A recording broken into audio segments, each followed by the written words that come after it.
Welcome to Matthew Ding's Newtonian Cooking Show. Today, featuring hot dogs. Beginning with the ingredient showcase, and then the process of cooking the hot dog, I'll be bringing in guests from all over the world to witness the greatness of our cooking show. Our first guest today is a world-renowned Nobel Prize-winning physicist. His name is Isaac Victor. Pleasure meeting you. Our second guest today is a popular hot dog judge from Vietnam with 2 Michelin stars at his restaurants across the world. His name is Gordon Johnson. Not only will we be bringing you delicious hot dogs, we will also be explaining the physics behind the preparation and consumption of hot dogs.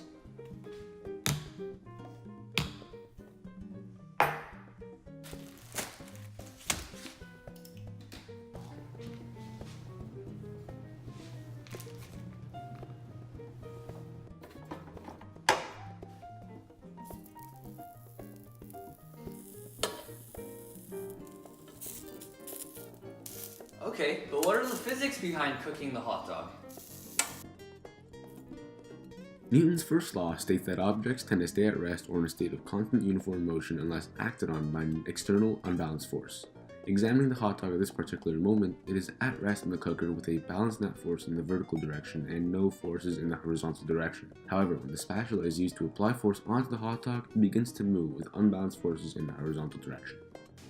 Now that I've finished cooking and preparing this delicious hot dog, I'll be inviting my first guest to taste, Isaac Victor. And we'll be back for a quick commercial break. Oh, it didn't play? I guess we'll be back soon. In the meantime, I'll let you try my hot dog.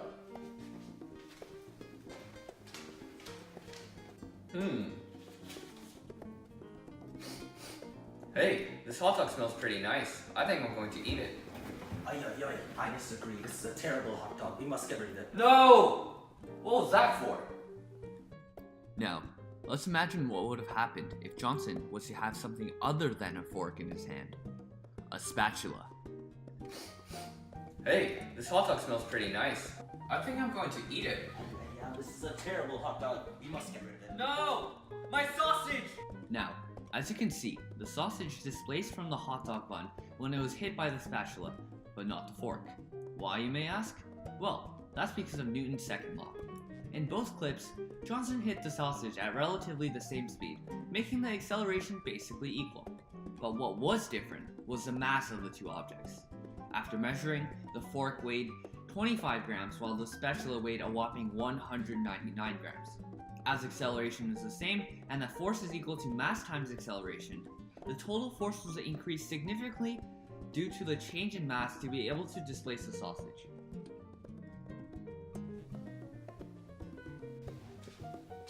Oh no! What happened to my hot dog? Oh, thank God, just like any other cooking show, I have one pre-made. We're good.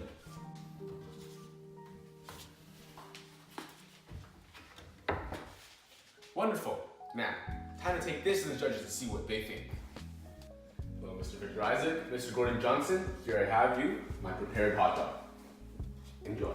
Let us see if it is up to the standard of every stellar hot dog. Oh no! Look at the mess it's made! How are you going to explain this? Well, I don't know. Well, if you can't, then I will. Newton's third law states that if one object exerts force onto another object, the latter must also exert a force of equal magnitude in the opposite direction. If treating the ketchup as a separate object, when the hot dog fell, it caused the table to exert an equal force back on the hot dog. This means that the ketchup caught between these two large forces in the vertical direction was sent in all directions in the horizontal direction. Using the second law, we can predict how far the ketchup will splatter based on how high the hot dog is dropped from, as force will increase with height because of gravity.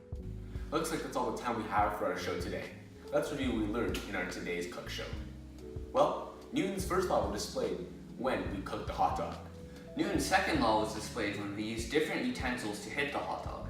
Newton's third law was displayed when the hot dog fell and the ketchup splattered across the table. Thank you for your time, and we'll see you next time on Matthew Ding's Newtonian Cook Show.